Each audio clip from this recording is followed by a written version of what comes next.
to the show. I'm here tonight with a very special guest. You've seen him before on our show, Keith Harmon Snow, international journalist and human rights watcher. And tonight we're going to speak specifically, this is going to be a two-part program with Keith, and we're going to speak specifically about Darfur and the Congo, which is where he spent a lot of his time in the year or so. And the second part of this program is going to be on Afghanistan, which is where Keith has spent some serious time there in the past year or so. So welcome, Keith, to the show. Hi, Leo. Thanks so much for having me back. Thanks for being here. There's so much in the news lately. For instance, Amy Goodman, Democracy Now!, and George Clooney's carrying around his camera lately over in Darfur, and you were saying Michael Moore too is coming out, but with all of this publicity on Darfur, what's the real story? What you've been there and you've seen it. These guys really more or less haven't, but I mean you've been in the thick of it there. So what's the real story with Darfur, and what should we be looking for? Sure. For your viewers, Leo, Darfur is a part of Sudan. It's a major piece of Western Sudan, and it's in the news lately because the accusation is that the government of Sudan is committing genocide against these people in Darfur. That's what you see everywhere. Amy Goodman is running that line, and George Clooney, of course, as you said, traveled over there into the refugee camps to be able to talk about it, and he's come out now and he's been on CNN, I believe, and he was just with Arnold Schwarzenegger and Don Cheadle, the star of Hotel Rwanda, and they just got California to pass some sort of law about doing something about the Darfur situation. So it's getting massive public relations attention, and I say public relations attention because, as you asked me, what is the true story? Nowhere in any of this media hype that you see now everywhere. I mean, search the word Darfur on the web and you'll find people selling T-shirts and license plates that say, "Save Darfur, never again," is happening now. All of this stuff about genocide. Well, you find that behind this campaign to stop, quote, stop genocide, and we can address later whether it is genocide or not, but behind the campaign to stop genocide is the effort to overthrow the government of Sudan. It's regime change. In fact, some of the leading advocates about doing something about Darfur, which include Smith College professor Eric Reeves and John Prendergast from the International Crisis Group, and Gerard Prunier, an expert on genocide internationally, they continue to parrot this line that it's these Arabs on horses slaughtering innocent people who are black Africans. So they're creating a genocide, Arabs versus black Africans. Well, why has this become the focus, and what is the what's really going on there? I mean, what should we be looking at as a nation and as a cause? I mean, what is this cause? Is it really genocide, or is it a refugee problem, or what is it? It's gold and diamonds. Gold and diamonds. I take that back. Not diamonds. I meant oil. It's oil and gold and platinum and copper, and the big one is oil.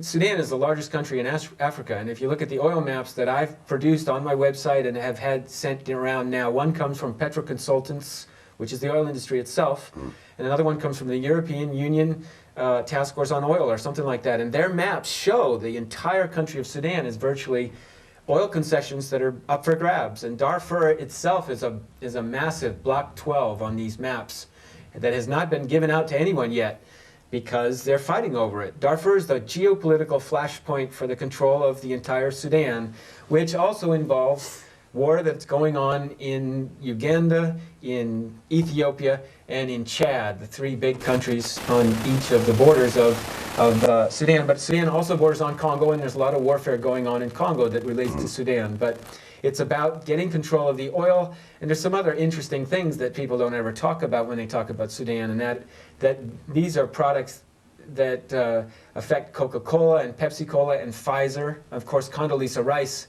has deep connections to Pfizer, the pharmaceutical company, but they, saved Darfur, stopped genocide. They don't talk about that. What does Coca-Cola want? I thought she was hooked up to Chevron. I didn't know She she was a close with. pharmaceutical She's as well. also close with Chevron, of course, very close to Chevron. They named an oil tanker after her, but they took the name back.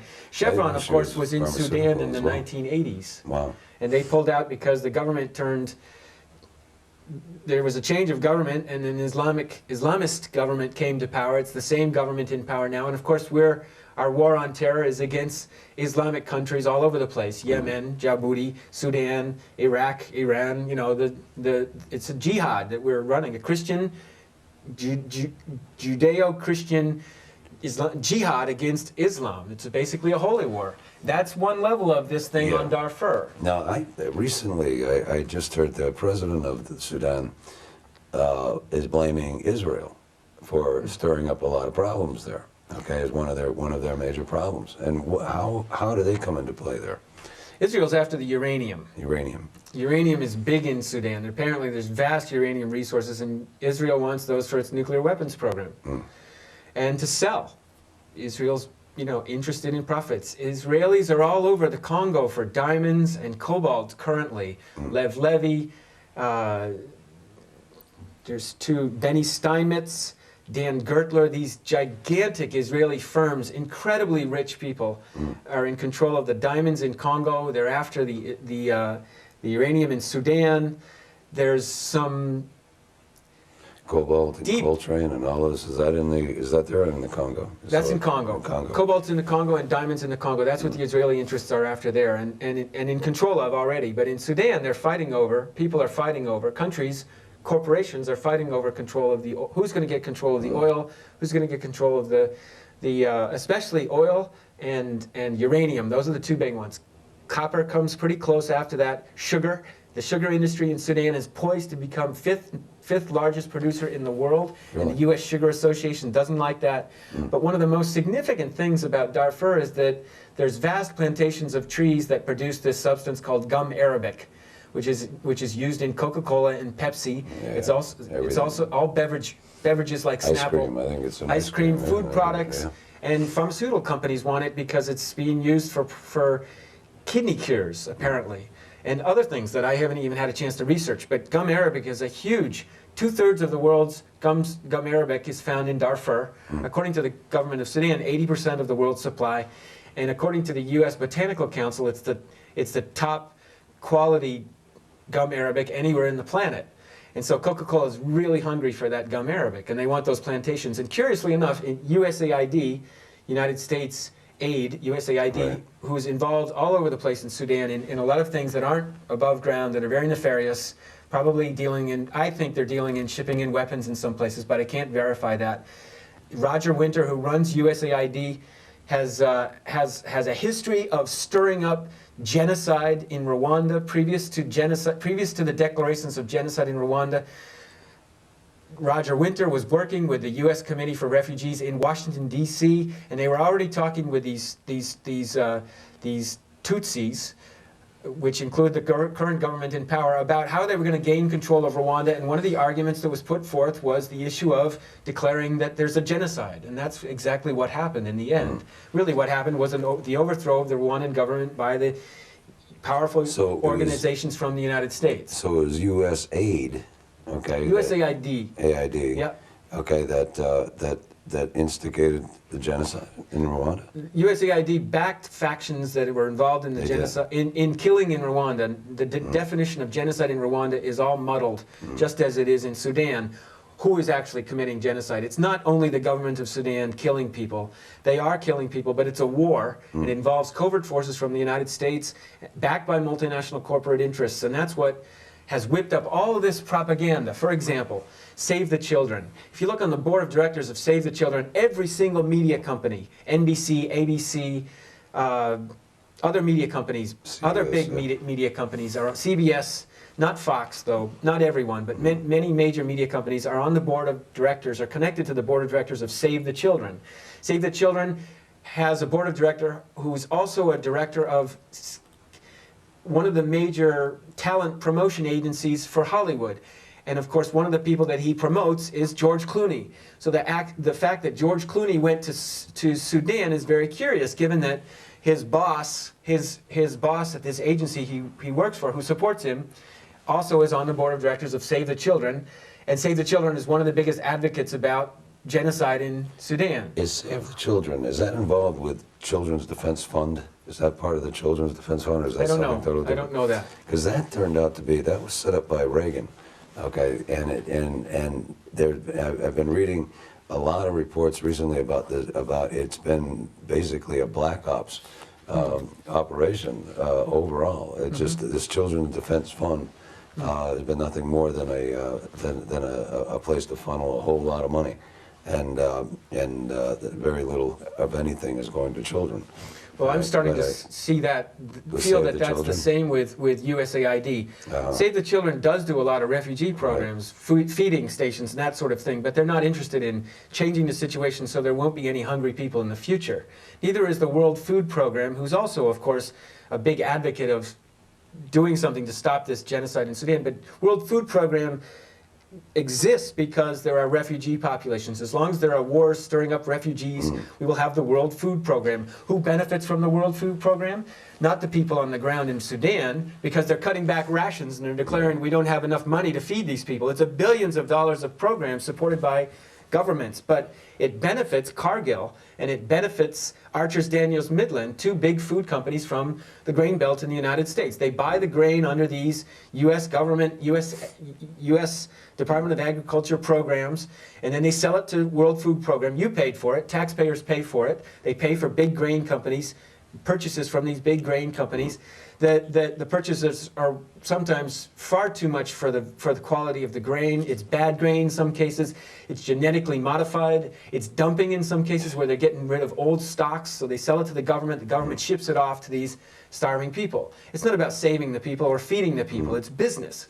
It's so just a big lot business. of this is genetically modified grain that they're saying they can't sell it here, so they're just moving. They're dumping it on hungry populations in Africa, and then they use the image of the starving African to whip up more, frenzy in the media and support from the public, with the help of Hollywood actors like George Clooney and John Cheadle, who of course was the star of Hotel Rwanda, which is another complete fiction. That I wanted to ask you about. We've talked about that before, on another show. But I want to ask you how Amy Goodman is. She's considered goddess. Well, goddess. In some circles, but but George Clooney, Michael Moore. What are they? Are they delusional? Have they been deceived themselves, or are they trying to deceive? Are they trying to push another agenda? What's the problem here? Why are they so off the mark? I've always felt that Michael Moore merely supports an agenda which demonizes the Republicans, and he favors the Democrats. So Michael Moore's programs go after, except for the one where he went after Charlton Heston for the gun thing. Bowling for Columbine, that kind of was a gun thing, but his other ones seem to go after the Republicans. So the problem is the Republican government. So the Democrats are fine. So he therefore supports this campaign to stop genocide because it's very, very deeply aligned with the Democratic. But I see what they're trying. The Democrats in the United States. Yeah, but I see what they're trying to do is, of course, demonize again the Muslim faction here. Oh, the Muslims are killing the Christians, or the Muslims are killing. Is that really the case, or is it is that just another false flag kind of operation where they're throwing demonizing Muslims as they have all along in these areas? What are they? Is it that, or is it something else? Is it really? When we get to Afghanistan, we'll raise the same question. Is it about the fact that it's a Muslim Islamic country? What is the deal?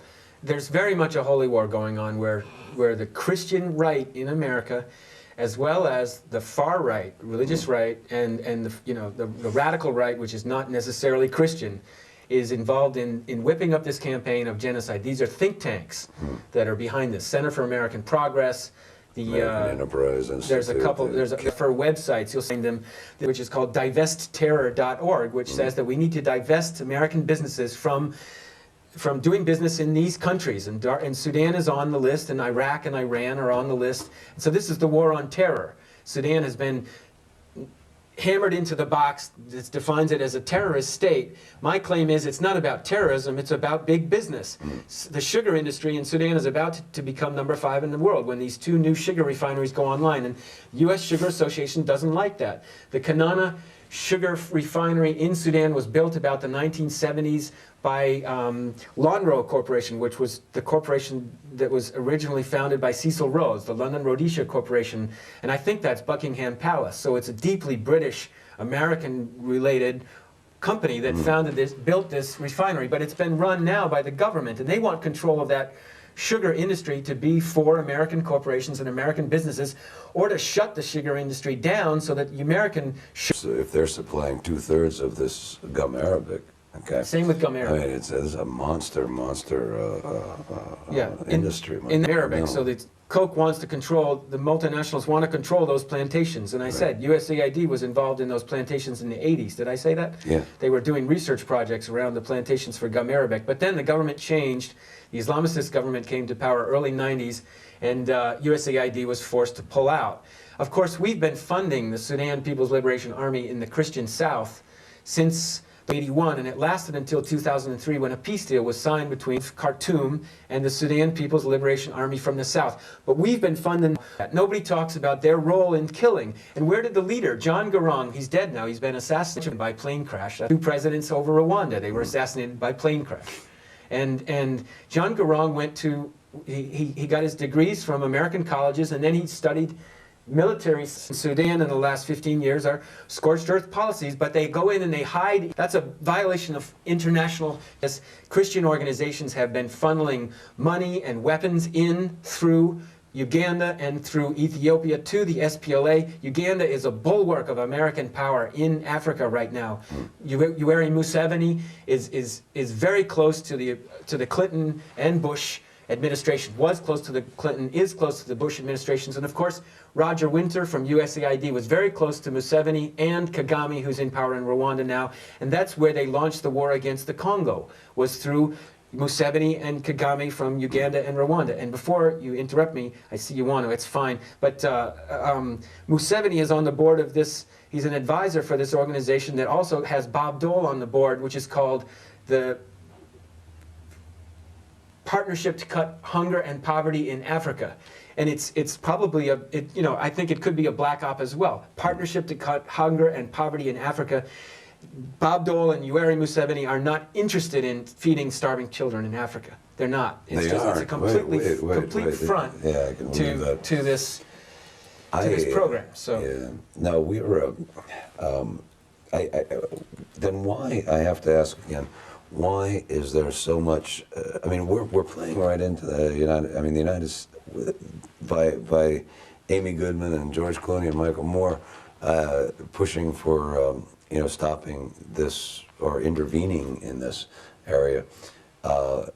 We're playing right into the hands of the people that are there already. I mean, we are there already, and we have been for the last 12 years. Mm-hmm. So now we're just saying, oh, okay, let's take over and start. What are they trying? I mean, is this a good thing that they're asking for our full intervention, or is this just a? I mean, what would you advise our listeners here, our viewers tonight, to look at Darfur in what way? How would you want them to look and perceive our operation and what's going on in Darfur, and who should you look to for the real answers there? I wouldn't believe anything that you're seeing in the mainstream press. Anything that's coming out of George Clooney's mouth is just he's been put up to this. He's grandstanding. He's a celebrity. He loves the attention. So does some of the other people that are involved. Like I think Eric Reeves from Smith College. He is specifically lying openly. He knows there's oil all over Darfur. He's seen my maps. Look on his website, you'll see his map, which is also an oil company map, but it doesn't show the oil in the north or the oil in Darfur. It's a complete manipulation. Then look at my maps and compare them. And mine are from the petroleum industries. Right. You can and I've told him in person, this is about oil, you've got to start talking about that. He doesn't. He's covering up a lot of the things that it's about, just claiming genocide. I think he's inflating the numbers of dead, which is an awful thing to have to talk about. But I don't believe there's as many dead as they claim, but certainly there are innocent people who are dying. The innocent people on the ground have no idea who's killing them. They show up on a horse. It doesn't mean that it's sent in by the government of Sudan. They don't know any better whether it's sent in by U.S. covert forces or sent in by the government of Sudan. And the same with these articles in the New York Times, like the Secret Genocide Archives by Nicholas Kristof. It shows dead bodies, and they can point the finger at the dead body and say, these people were killed by Arabs, but we have no idea. All you've got is a dead body. So there needs to be a serious investigation into the U.S. role. There needs to be transparency into the U.S. role in Sudan, in Darfur. What are the U.S. forces in Chad that are there now doing? What are the U.S. forces that are in Ethiopia doing? These are covert operations. I claim they're in Sudan. I say this is one gigantic covert operation. It should be called Sudan Gate, because we're overthrowing the government of Sudan under the banner of having to stop this genocide, which we all want to feel good about helping people, so it really tugs at our heartstrings. First of all, you can't stand up and say, well, I'm not going to stop genocide. It's just, you just don't do that. So that's the problem. So Amy Goodman and Michael Moore have both, like Michael Moore put on his website, the link for the week from his website to another website was this Save Darfur website. So he didn't ask any critical questions. He's just eating up the propaganda. Right. The same with Amy Goodman is a great journalist, but her standards have slid significantly. She had Madeleine Albright, who gave a speech on September 17th at the Save Darfur rally in New York City. She played Madeleine Albright's speech a few days later as part of her show. That's not a critical voice. Madeleine Albright is a war criminal. No, she's responsible for what happened in Rwanda and Congo, and people say, well, she's saying the right thing, which is that we need to go in and have a humanitarian intervention and stop genocide. That's not what we need to do. There should be a call to remove all foreign troops from Sudan, which includes Israeli, perhaps, I'm sure Chinese military interests are there. Taiwan has got some interest in the area. So the U.S. is playing Taiwan against China. That's going on. U.S. is playing Israel against the Arab states. Egypt, Chad, Ethiopia. We have covert forces in Chad and Ethiopia and Uganda. What's the role of Uganda? They never talk about that. So all of these things that are not being brought out by this Save Darfur, Stop Genocide propaganda campaign. Believe it or not, we've pretty much run out of this segment. I talk too much. No, actually, I mean, there's so much information, but we just touched on Uganda, and we wanted to get into the Congo in this segment, but we'll bring that forward into the next segment, if that's all right, and talk about Afghanistan. And I want to thank our audience, our viewers, for I'm hoping that they followed us tonight, and I hope they got something out of this. And please stay tuned for our next segment, which will be on Afghanistan and the Congo, which is where Keith has spent so much of his time. Keith, I want to thank you so much. Thanks, Leo. And we'll be... And thanks to the community television for allowing this, making it happen. Appreciate it. They do, yeah, they do, and we thank them always. So we'll be back. Stay tuned for part 2. In some areas, it'll be played directly after this show, but in other areas, you'll have to wait till the following week. But we thank you very much for watching, and good night.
in Kabul, and people living in bombed out buildings who are not considered refugees. Nobody's taking care of them. They are refugees. They aren't getting any services from anyone. Their life is pretty hard. This is Kabul. The streets of Kabul in some places look like that. People eat a lot of bread in Afghanistan, and they bake it in these gigantic ovens, and that's what they were doing there. This is quality of life. This is a suburb of Kabul.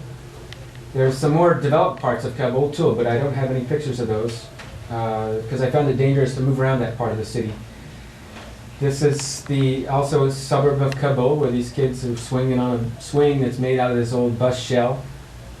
And Kabul is completely surrounded by mountains. You can see it in the background. The people all live in those kind of mud and brick houses. A lot of people want to get out of Afghanistan. These people were trying to get a visa. They were getting help from Afghanistan to work on the papers to get their visa together. So these people live in Kabul. Many of them are refugees. This is on the way out of the city, heading north to Shibirgan and Mazar-e-Sharif. This is a hospital in Kabul. Run by some Italians and some other Europeans, and there was an American doctor there. This UNHCR sheeting you see in the background, the people bought that. They weren't given it wasn't given to them by the UN. These are gigantic missiles. They said they were Scuds. I don't know. These kids were all in the hospital. Most of these people were affected by landmines. A few were shot. So this kid picked up a landmine and was lucky enough not to kill him. This is in the north, Mazar-e-Sharif, where these men were working on some carrots. They had harvested their carrots. This is the road out of Kabul, heading north. Tanks from every era of Afghanistan's history, for the most part, since 1970. There's some early Russian tanks, some American tanks. I take that back. There were no American tanks. There's Russian tanks, Bulgarian tanks, or something like that. But Czechoslovakian tanks, I'm not sure. A lot of weaponry. This stuff, the Afghan army was collecting this weaponry, of course, with the support of the United States. But most of the most significant and newer weapons are not being collected and not being turned in by the commanders. These guys are part of a demining team. These are some commanders, some Afghani military up in the north in Mazar-e-Sharif. Sheep are wonderful landmine exploders. The farmer loses some sheep in the process, but all of Afghanistan is landmines. Everywhere you go, you step off the road, either it's been demined or it has landmines in it currently. That was a field, it was spring when I was there in March, so some of these valleys were just blooming into spring. This is that place where they collected all these tanks. So this kid, I don't know, he's 10 or 11, and he changed the brakes on our car. When our brakes failed, we stopped at this place in the village. The adults were there, the mechanics were there, but they gave it to the kid. The kid took the wheel off, the kid fixed the brakes. Completely fixed the brakes, changed the brake shoe, everything. And he's like 10 years old. He knew how to do the whole thing. He was amazing. This is a village along the way. There's a lot of these villages along the way heading north to Mazar-e-Sharif. This is the way you eat. You sit on these raised platforms with your shoes off, kind of communally. This is a town called Shibirgan up in the north where a lot of poppy farming is going on for opium. These kids, again, are landmine victims. There's landmines all over Afghanistan, and they could be removed within 2 or 3 years, but the UN has a program which makes sure that it's going to take at least 12. It's a big business for some organizations. These are poppy fields up in the north in Mazar-e-Sharif. You get a sense of the landscapes here. They go from mountains to valleys to big flat plains in some places. Water is an issue everywhere. This happens to be a picture of with a river in the background, but unless there's a river nearby, water is a big issue for a lot of the people, and it's controlled. Some people are in control of it and they charge money for access to it. Weaponry is really all over the place. The kids have a culture of guns. Here you see a mountain background, and this is passing through the mountains. These guys are truckers passing through the mountains from Kabul to the north. This is along the way, heading up to the mountains. You're starting to get up, but not very high yet. Those are horses or donkeys. This is the mountain landscape before it gets into the snow territory. What were the name of the forces that the U.S. supported? The thing that I ate most was bread and goat. A lot of just like grilled goat on an outside grill. This is that tank graveyard, but they're not dead. These are Scud missiles that are fully operational, or missiles that they said were Scuds. A lot of contradictions around sexuality and clothing for women. This guy stepped on a landmine and lost both his legs, so those are two prosthetic legs. And he wanted to make sure people knew that. One of the most beautiful things about Afghanistan, there's no advertising. That's the extent of the advertising you'll see. This, coming out of the mountains, there was a store where they were, and not really a store, they were selling some Coca-Cola, but nowhere else. There's these villages, you don't see any advertising at all. Nothing. Nothing, none of the Western advertising that's proliferated all around the world. These kids were playing on this tank. Abandoned tanks, again, are like the landmines, and the weapons are all over the landscape. So you'll find a tank sticking out of a mountain here or there, or sitting in the middle of the desert like this one. These kids can push it fast and jump up on the barrel and spin around.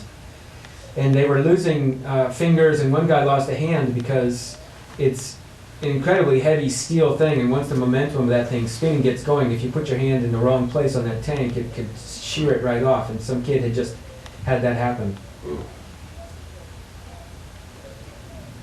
But there were, as I say, tanks were all over the landscape, and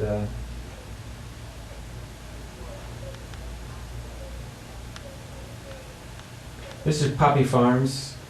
And everyone denies that they have poppies, but after you get to see what poppies look like, you can figure out what the poppies are. And okay, well, this is a poppy field. And the poppies, the heroin trade has exploded since the United States got involved in Afghanistan. They had, under the Taliban, the heroin trade had been diminished significantly, and since the U.S. This has moved in there. This stuff on the ground, this is poppy, or He's just plowing the field, but it's a poppy field that's being plowed. This one as well, they're farmers working in the background, and that's a valley that hasn't yet bloomed into spring. It's also a black and white photograph, but as you figured out, but it just shows you the landscape. We were hiking up to this temple where there were some people praying, and this is the temple on the top of this little hill, some kids hanging out. So the landscape changes dramatically as you travel around. And mosques and temples are everywhere. It's not the image of Afghanistan, and Islamic terrorism that we get in American media, though. There really isn't that sense of the terrorism of it. It's people living their lives in the mountains and in the valleys, and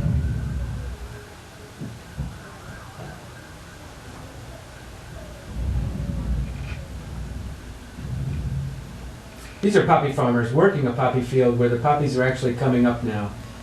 One guy is working on a ditch where the irrigation will go, and this is up in the north near Sheberghan, where it's a huge plains, and it's all divided up into areas controlled by commanders, and they're really sealed. They're walled off in some cases, or they've got sentinels guarding them, soldiers guarding them. So it's really, you go from area to area controlled by different commanders that are part of the Northern Alliance, or currently they're obviously working with the United States. But they're all involved in the poppy farming, and so is the United States, either secretly or whatever. This is back in Kabul, in one of those buildings where it's all been bombed out. The people are living. Some kids, you can see that wooden railing there. Some kids had gone out in the middle of the night and fallen 3 floors down onto the cement because there were no railings in the building. And people are crammed in there. They're not getting any support from any refugee agency, as I said. And it was March. It was really cold.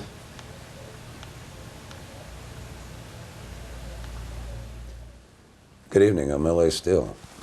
Tonight we're doing part 2 of our talk with Keith Harmon Snow, international journalist and genocide investigator and human rights watcher. And our last segment we covered his work in the Sudan and Darfur. And this segment we want to talk about Afghanistan. He's also done a tremendous amount of work in the Congo, but we're going to try to cover Afghanistan, and then if we have enough time, we'll get into some of the work in Congo. So welcome again, Keith. Thanks. Nice to be here. I appreciate it very much. Oh, I'm glad we have the time to. But I wanted to talk to you.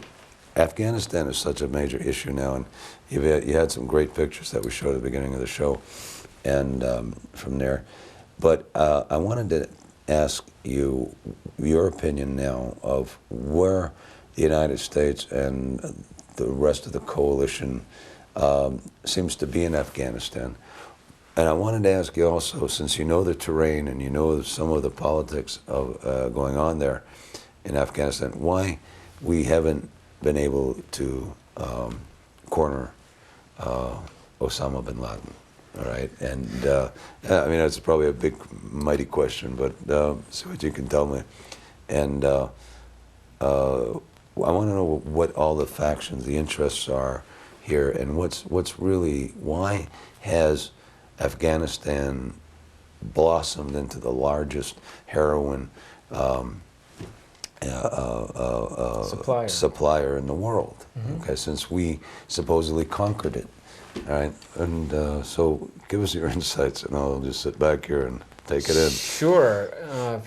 I've spent almost 3 years working on the ground in Congo, Leo, and only a month in Afghanistan, so I'm not qualified to answer many of the questions. I can give impressions, and I can talk about what I saw and what I didn't see. And one of the things I did was I stayed away from the American military mission for the most part because I don't work as an embedded reporter, and I wanted to see what was going on with the little time I had, what was going on in areas where I could go without being with the U.S. troops. I did travel with some Afghani military at some point, and I traveled with two fixers, two young guys who were my translators, fixers, which means they take care of any problems. They talk to police or deal with roadblocks if they have to, whatever needs to be fixed in that sense for a journalist like me working in Afghanistan. Why haven't we cornered Osama bin Laden? Well, I could only speculate. I mean, I don't think that anybody wants to catch the man. I don't even know if he ever really existed.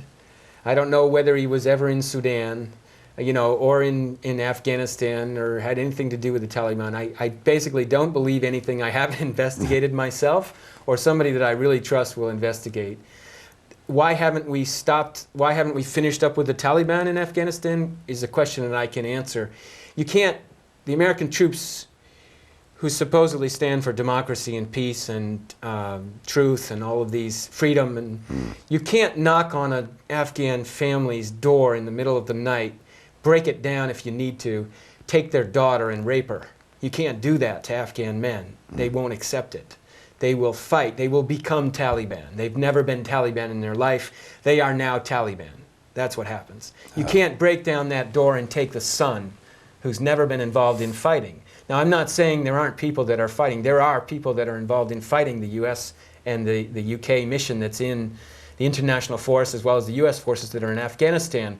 What you're seeing today in Afghanistan, I was there in March of this year, March of 2006. It was, the end of winter. Spring was blooming in some valleys, and it was very cold in Kabul still. And the situation in Kabul at the time was very safe. For the most part, I walked after a few days. I got used to the breaking down the fear that I have generated from the American media, and realizing that the people of Afghanistan are really wonderful people. They're not all terrorists. They're not all beating their wives. There's all of these stereotypes that we've employed to look at the Arab family or the Islamic family, whether it's Palestine or Afghanistan or Iran. And they're wonderful people, amazing people. So I got to know the people. I started moving around Kabul by myself, visited refugee communities, traveled to different parts of the city, and then made a plan with my two fixers to go to the north where the heroin is largely grown. The poppies are grown in the north. And along the way, we stopped and talked to Afghan soldiers. We stopped at a Afghan military installation where they've collected all these tanks together, and all of these other weapons have been collected from the war, from the warring parties. One of the problems in Afghanistan is that the newest weaponry is not being given up in many cases. It's being kept by commanders. These are often commanders who are connected to the United States, who've been put in power or kept in power, or who are part of the Northern Alliance, which was fighting previously, prior to the Right. U.S. invasion, fighting against the Taliban. And these commanders control big parts of the country, literally like you might think of the mayor here, except that they have an armed force that supports them locally, and you can't travel into the commander's village or compound. And they're big areas. They're not just like, they have big walls around these compounds, which you can see in some of the images that are made of stone or sand or mud or adobe or whatever it is. And these compounds are guarded. These big areas are guarded. These commanders control them because there's poppies being grown there. Yeah. The poppy eradication program has been, as far as I understand, a complete failure. When I was there, we could see poppies growing. We talked to the farmers, who's growing these poppies? Well, the farmer will say, these are not my poppies. Because they're supposed to be eradicating the poppies under this big program. There's nothing else, or is it because they are just, I mean, the United States and the powers that be are promoting that production of that? There was a book published in the 70s called The CIA and the Politics of Heroin, I think. And that goes into the heroin trade from Afghanistan and other places like that. To heroin and, yeah, and the CIA. Deep connection to the mafia. But the mafia is really the errand boys for the most powerful people in the United States. So there's more powerful people behind the mafia. So currently the heroin is being grown. It's not being eradicated. Some places the international missions that have gone in supposedly to eradicate the poppies have actually cleared the fields after the poppies were harvested, so it made it easier for the farmers to grow the poppies the next season. Right. That's not eradication, it's helping the farmer along, which is fine. The farmers grow the stuff because it's so lucrative. The money in the United States to buy heroin it's big, billions of dollars of business. And it's exploded, the trade has exploded since the US took control back to the extent that we've taken control back of Afghanistan. So you currently have the heroin trade blooming in Hartford, in Springfield, in Northampton, Massachusetts. In some of the cafes, people have died in the bathrooms shooting up heroin, and you don't see it in the Valley Advocate series or the newspapers. They're not talking about it. Why is that? Why is it such a taboo subject? Well, one of the reasons is that you've got local institutions making money off the fact that people are shooting up with heroin. So the social network in the United States employs people who deal in helping people who have drug problems. You don't instead of going to the source or cutting off the supply, perhaps legalizing heroin. Right. So then the trade wouldn't be worth so much money. Absolutely. But there's powerful people in the U.S. government or connected to the U.S. government who are making millions of dollars off of the heroin trade today. And as I say, it's blossoming around Hartford and Connecticut and Holyoke and Springfield, really? All over the place. Really? The farmers make it because they don't have a choice. They can switch. They're told to stop growing. They're told openly, stop growing the poppies. At the same time, someone's buying the poppies from them. Oh, sure. And they don't have a choice. If they don't sell the poppies, they don't make any money. They can switch to wheat, but the drop in income they just can't support their families. I saw recently a new documentary or a report that came out that now heroin is coming back in as the drug of choice, for many people, many young adolescents and so on. So they're creating the demand again. Many reasons, which I'm not an expert about, but if you just looked at the supply in the United States, just look at the supply side. That's a big story for a journalist, and you don't see it being done by anyone. Now, Karzai was just over here. President of Afghanistan. Afghanistan. He was just here and had dinner with George Bush. But does he control anything? I mean, what does he actually control in that country? I hear maybe 10 blocks of Kabul, or the actual city of Kabul, is what the reports a lot of reports have stated. That man has absolutely no control over that country. Is that true? Or? At the time when I was in Kabul was fairly safe. There was good control over Kabul. There was reasonable control in the north. Right. That has eroded significantly since March. Even as I was pulling out of Afghanistan in late March, they were starting to see more and more suicide bombers in cars, plowing into American installations or trying to target the embassies or or U.S. troop bases and that sort of thing. Right. And before we forget, don't forget to bring up the subject of torture in Afghanistan by the U.S. That's another question. At the Bagram Air Base. It's going on significantly. And, it's not reported anywhere, and it's of course become fine by Americans that we torture people to supposedly get things out. But you need to remember that, again, Karzai's brother is the #1 heroin dealer in Afghanistan. No. Yeah, absolutely. I didn't know that. Well, really? no. It's very well documented. So Karzai's brother is the I was just over here. President of Afghanistan. Afghanistan. He was just here and had dinner with George Bush. But does he control anything? I mean, what does he actually control in that country? I hear maybe 10 blocks of Kabul, or the actual city of Kabul, is what the reports a lot of reports have stated. That man has absolutely no control over that country. Mm-hmm.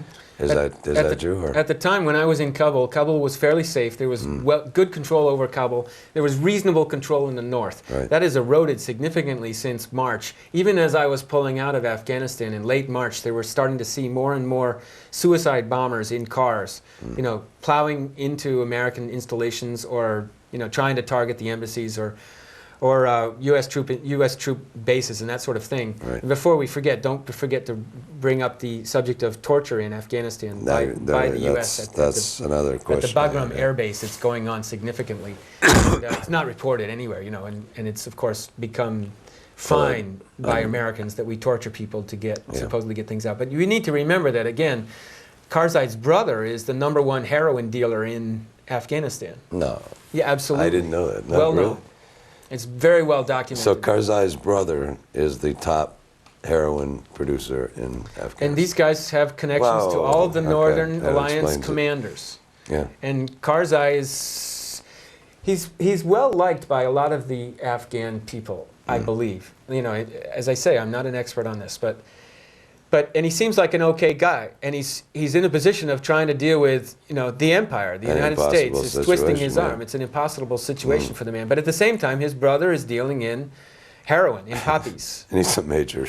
And the other commanders. And there are factories, big factories up in the north that I asked about but didn't get a chance to see. And apparently, it's feasible that I could get with the military and get into those places. Right. But the poppies are being processed in these gigantic factories and coming out as heroin one way or another. And again, look up this book, The CIA and the Politics of Heroin, and I think probably it applies very well to what's going on today. Remarkable. And the entire country was laid with landmines, so children are stepping on landmines all over the place. You look at the fantastic mountains and the scenery. It's incredibly beautiful country and wonderful culture.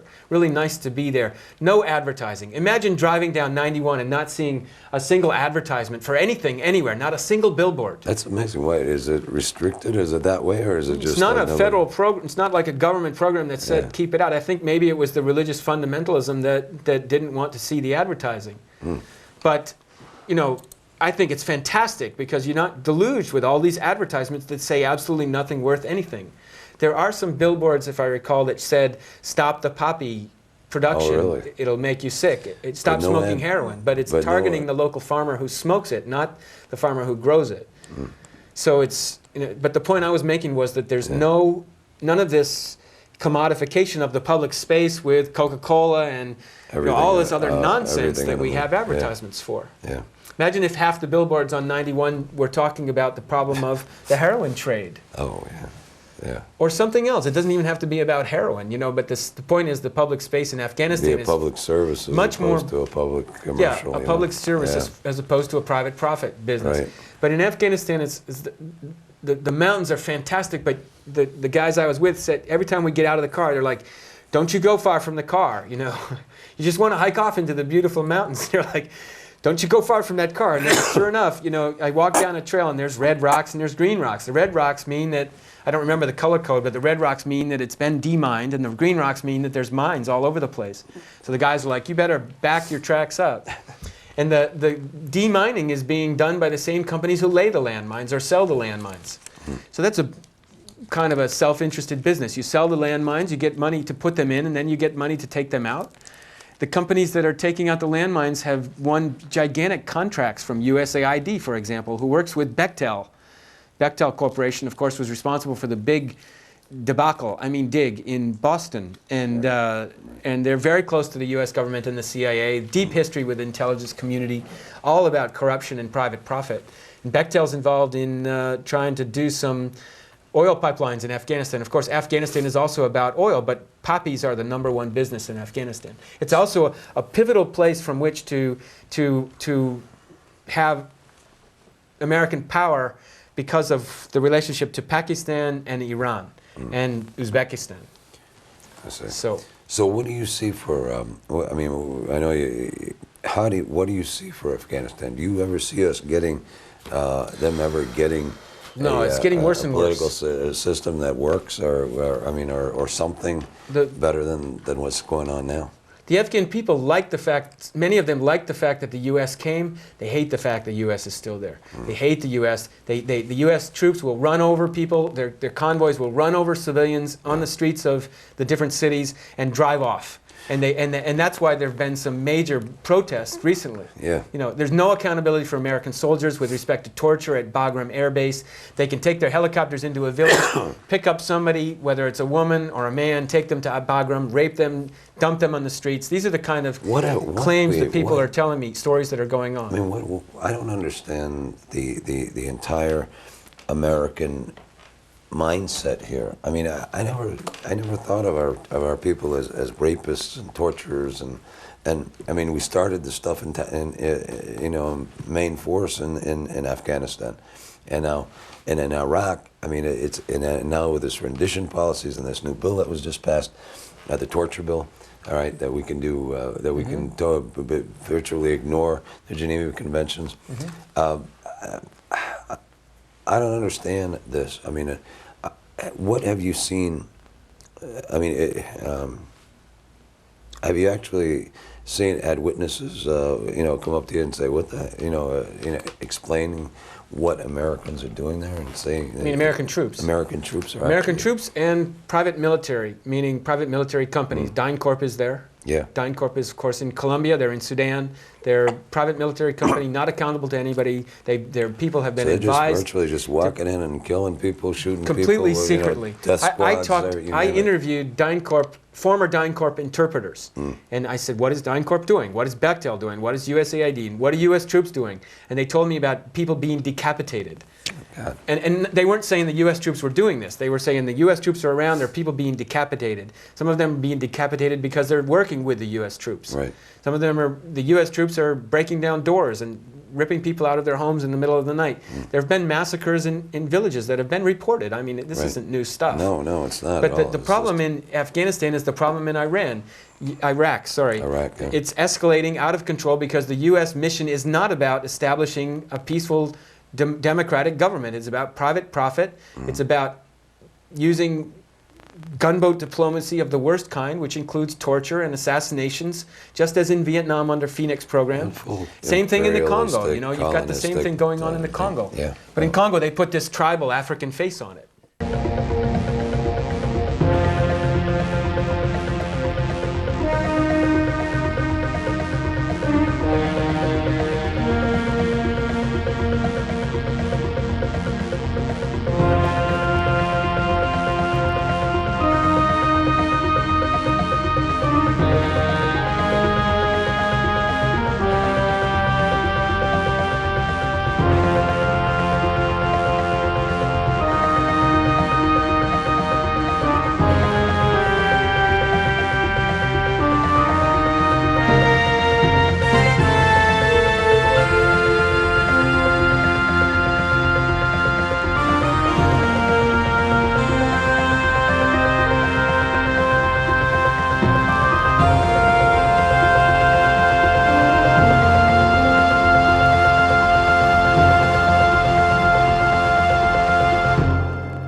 This is in Kinshasa, in the capital, where these people have to go down this big ravine to get water for their families, and they all come and do their washing there, and they carry the water out on their heads. It's phenomenal. I couldn't do it. It's very steep banks, and these women will carry a big jug of water, which is heavy. I don't know what it is, but on their heads and carry it out of there. So I just went down to get some pictures of the washing. It gives you an example of the, I mean, you know, we're sending spaceships to the moon. We should be able to give people water in their community, and these communities don't even have that. This is in the rainforest in a village called Basankusu, a town, old plantation town, Belgian plantation town. And this is the hospital run by MSF. People were dying like flies in this region, all kinds of medical problems because of the war and because it's the Congo, and the people have basically been completely abandoned by the international system. So you've got, big aid agencies, but they aren't serving these people. This is along the Congo River. 3 weeks down the river, one of these rivers called the Lopori, which connects to the Congo, and saw a lot of people along the way, talked to them about the human rights problems, took testimony from rape survivors and victims, which soldiers did it, where did they come from, where did they get their weapons, anything we could find out. This is the United Nations forces. These are Pakistani troops back in the eastern Congo again. These photos kind of jump all over the place. There's a woman working for the UN who's doing an assessment of the rebels in the area. This is a big UN operation that I was part of. A lot of jeeps, a lot of trucks, a lot of machine guns, a lot of Pakistani troops going through these hills in South Kivu, the province in South Kivu, right next to Rwanda, where there's been these Rwandan rebels for years. So it was a lot of troops had come in there that day, and we went in on a big march. This is back along the Congo River in a big town called Bendaka in the western Congo, and it shows you the quality of life. A lot of abandoned old boats from the colonial era, as you see there, big old barges, but most people live with dugout canoes, and the commerce along the river is mostly by dugout canoes, except for now and then there's a gigantic barge that goes up and down the river. So a lot of poverty, and that's where that was. This is back in the east where they stole all the stuff from these people. This is again on the Lopori River. People have basically what you see them wearing. UN troops were training Congolese troops in eastern Kivu. That's where that was. This is in Bendaka, a young girl who was forced to march across the country to save her life. These are back with the Congolese troops who stole the goods from those villagers. There's a kid in a remote village who is completely paralyzed with her knees because she got a polio vaccine. Same thing with this guy. For 16 years he's crawled around on his hands and knees like that. Not on his knees, but he has a problem because the polio vaccine did that to him, and he's lived like that in the streets of Kinshasa for 16 years. This is on a UN mission in the east again, last year. I was testing out their weapons. It was, some people play pool, I test out weapons. Just a joke, Leo. This is working with the UN troops who are training the Congolese troops. That's Captain Chico, the guy who led a mission that I was on for 3 days into the forest. He's a pretty good soldier, but he's not going to last because he's honest. The Congo makes you dishonest. These people were terrified when soldiers came along. You can see them huddling there. This woman's talking to the Captain Chico about trying to get the money that the soldiers took from her. This is the same place. Captain Chico's troops, they arrested these two boys as they claimed these three boys were Rwandan rebels, but they were too young to be rebels. They've never had a gun. They didn't do anything like that. These are UN troop carriers involved in this operations that I was on in eastern Congo. This is UN troops training Congolese troops, again in eastern Congo, South Kivu, in Bukavu. This is on the UN mission out in the remote areas where people haven't gone for years. That last photo. This is this guy Masamba, who was paralyzed by the polio vaccine again coming up, so you get more information about it. But I bought in that bicycle, and this little kid has the same problem, but she lives in a village and she'll never have a, a handicap, what do you call it, wheelchair of any kind or anything. This is a defense attaché for the British High Commission checking the gold samples with a South African expert in Uganda. So you've got military checking gold samples for the gold company. That's interesting. I mean, people should make the connection that it's all about raw materials.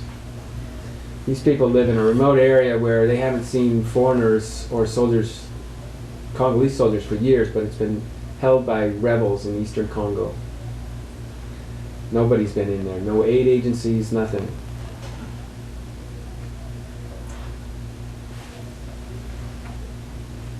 The Kahuzi-Biega National Park is a gigantic park created for protection of gorillas. G-O. Congo. That's a so-called Rwandan rebel. He's a boy of 15. He never was in Rwanda, but he's been given a gun and he's living with others. These guys were beaten up by the Congolese soldiers because they thought they were Rwandan rebels, but they aren't. This is that same mission for 3 days in the bush in the Kahuzi-Biega National Park.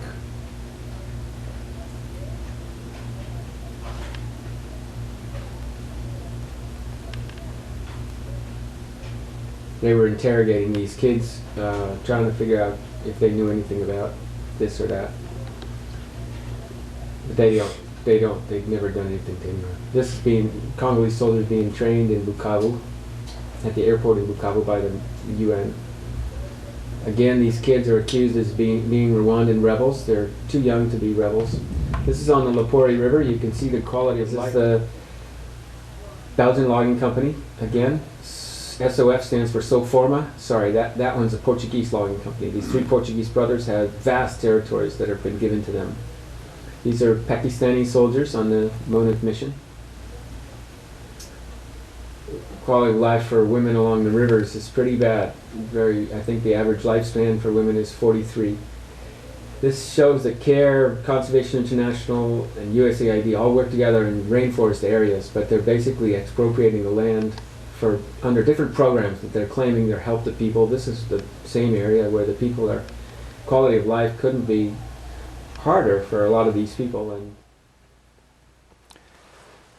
so in the remaining time, Keith, I'd like to talk to you about the Congo. Mm-hmm. I know we should do another whole hour with you on this, but our time is limited in the studio here, and we would like to I'd like to talk as much as we can about the Congo and what's going on there, and what I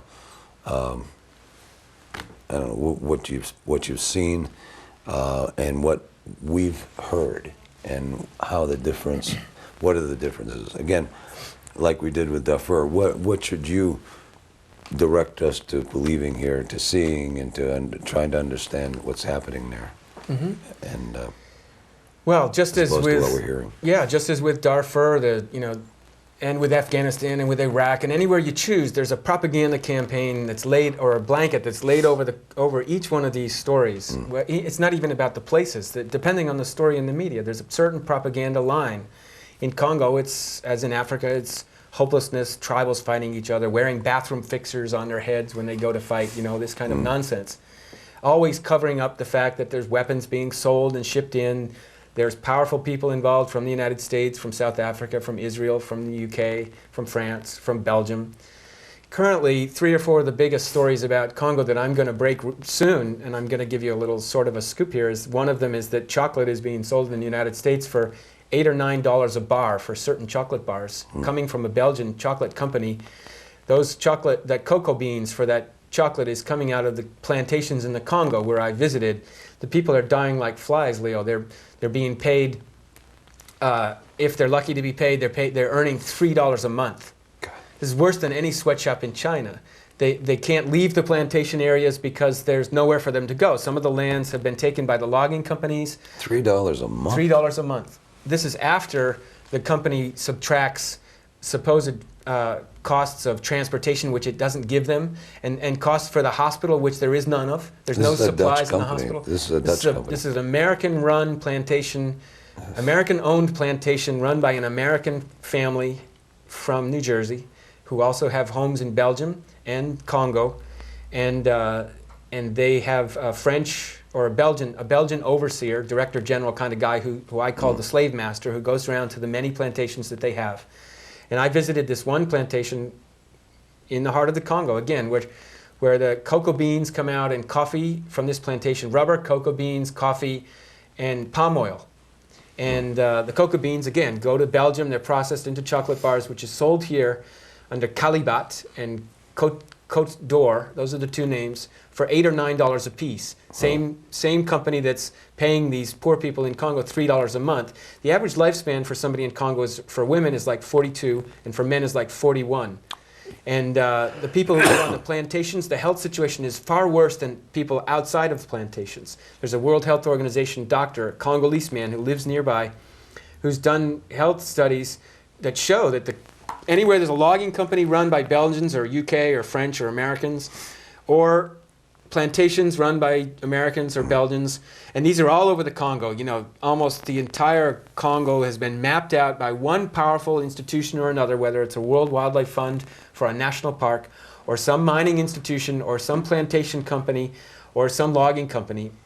Wherever you go, if there's no companies, the health situation is better, and it's terrible. People are dying of tuberculosis, they're dying of malnutrition, they've got serious problems with diarrhea. These are the top killers, and malaria is number one. Malaria, tuberculosis, diarrhea, and malnutrition, not AIDS. What you see in the media is AIDS. Clinton has an AIDS foundation. You're right, he does. That's to make money. That's not about helping people. It's about big pharmaceuticals like Pfizer and Bristol Myers Squibb and Merck dealing in.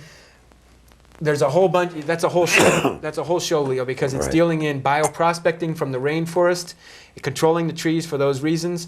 It's dealing in using African populations to test drugs that will be then beneficial to white people in America. Right. And it's dealing in selling medicines to African populations, of course, who don't have any money for the most part. That's why there isn't a lot of sales of that, and that's why so many Africans are dying. So all of this. So basically, this Clinton's grand humanitarian effort, which just raised $7 billion, is really more or less to benefit the pharmaceutical industry and around worldwide, or the United States, or what? I mean, who's really going to benefit from this?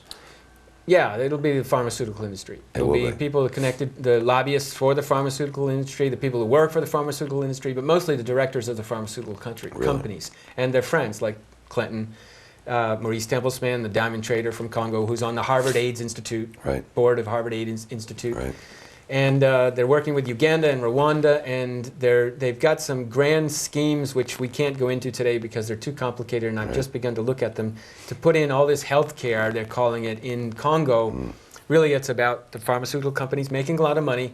It will benefit Africans to some degree, but a lot of Africans are going to also suffer under the unfair practices of these corporations, testing drugs or dumping drugs on them. Yeah, it's about trying to get a vaccination for AIDS. I mean, so they're pumping all this money into finding a vaccination for AIDS, which they don't have yet, okay, but which is what they would plan to. I think they do have it. Do they have a vaccination I think for the U.S. military has a vaccination against different types of diseases that the public does not have. And I verified that by talking to this guy, Oscar Kashala, who was one of the presidential candidates who ran for president in the elections recently in Congo. I did a long interview with him. He worked for the pharmaceutical industry. He worked for Harvard, and he's trying to set up these hospitals in eastern Congo, probably, I think he's associated with the Clintons because his campaign manager was a former Clinton deep insider from Clinton's I know this guy. I've seen this guy. He was the guy from the United States. He was Dr. Oscar Kashala. He went into Congo, right? And they, for example, like where does this pharmaceutical stuff go if we start following the tentacles? For example, the Dian Fossey Gorilla Fund and the Jane Goodall Institute. Supposedly, if you look at the propaganda they put out, they're interested in saving chimpanzees and saving gorillas. If that's true, why does the Jane Goodall Institute have a major program with Dian Fossey Gorilla Fund in Congo, in the poorest villages in the world, where there's no infrastructure, people can't read or write, and they don't speak English, they don't speak French in many cases, but they're giving these women 5 choices for controlling their birth rate. They're trying to keep the birth rate of Africans down because the claim is that they go in and they eat up the monkeys. Right. So what are they doing? They're giving them Depo-Provera, which is made by these big pharmaceutical companies. That's one choice. Another choice is Norplant. Depo-Provera is an injection given by Congolese doctors working for the Jane Goodall Institute into these women who can't read or write, who've been convinced that they need to stop having babies. And of course they have babies because 6 out of 8 children die, and they want someone to be able to help them with the incredible labor that they have to do to keep themselves alive. To argue that they can't go into their own land, which is what the national park has taken from them, and feed their own family on a monkey, and then give them an injection to try to keep the birth rate down. This has white supremacy and eugenics written all over it. Doesn't it? Control the population of Africans, but don't ever look at the fact that we have all this money. We're asking these people not to have babies. We consume far more resources, but we want to be able to fly in there and see the gorillas and the chimpanzees on $3,000 tourist programs with a handheld computer, Leo, that will allow you to program in what you want to find, whether it's this species of bird or this monkey in this tree, and it will tell you where in this national park you can find it.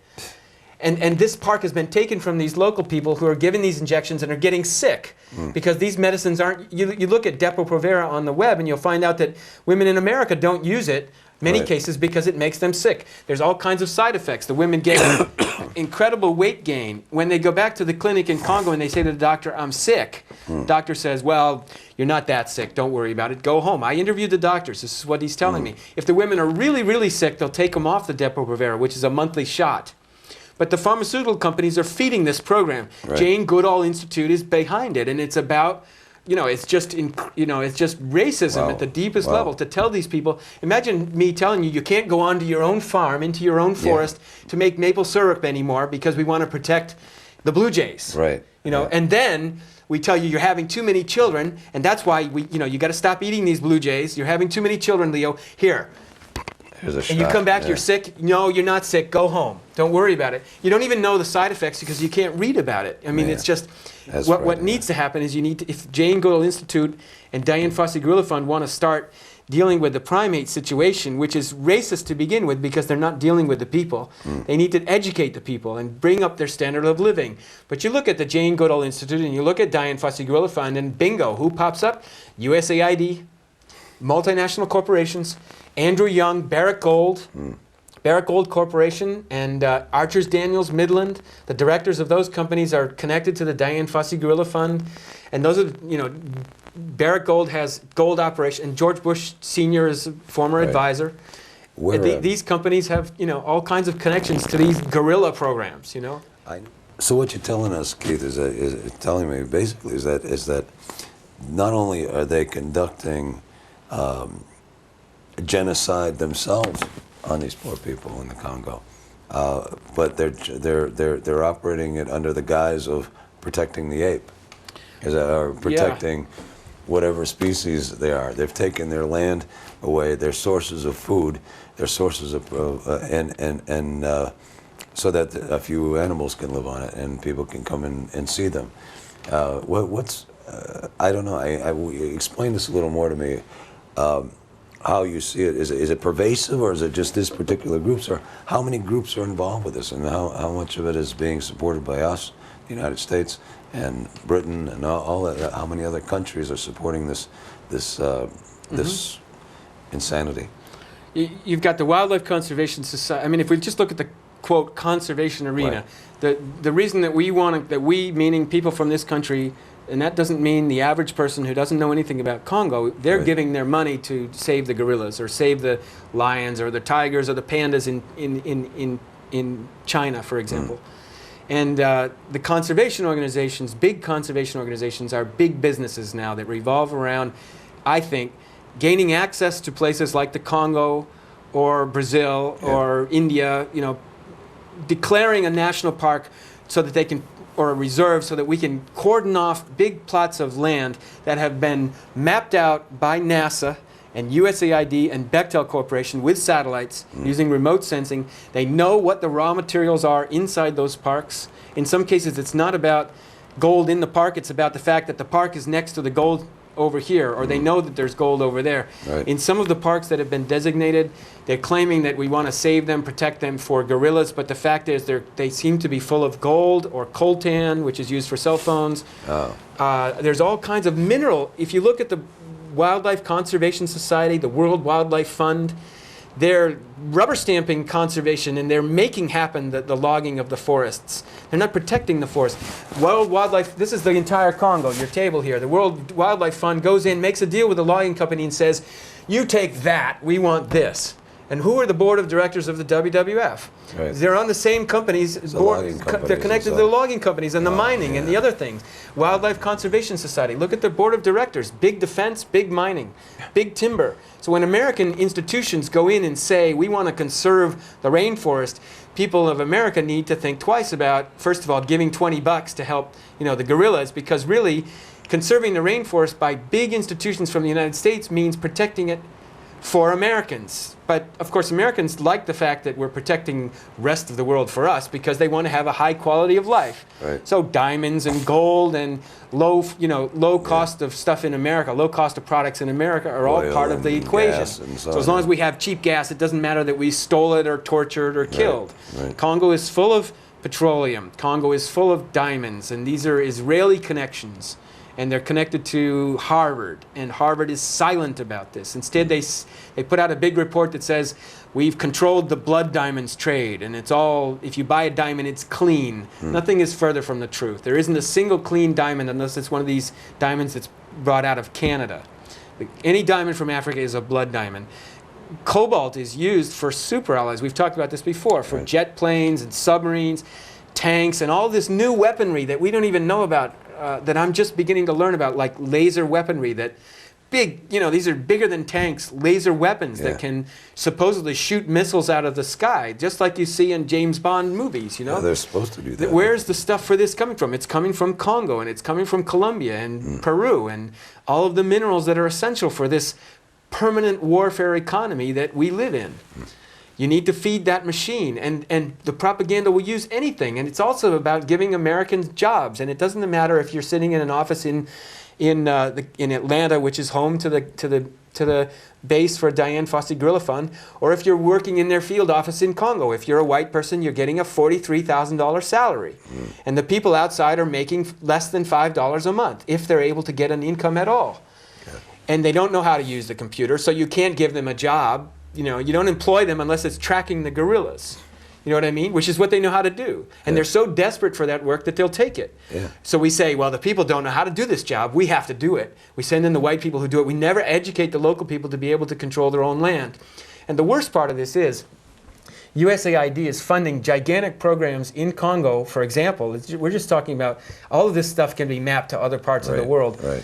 Where these organizations will go in claiming that they tell the local village in the middle of the rainforest that we're going to help you conserve, protect, and benefit from your own resources. Right. We got a map that our satellites created. Here's the map. We need you to, here's your village. And this is the sector that surrounds your village, maybe 15 miles across. So it deals with this local village, very local stuff. We need you to tell us where your raw materials are. Where do you hunt where do you hunt for what? What do you hunt? Where do you fish? What are you getting out of here?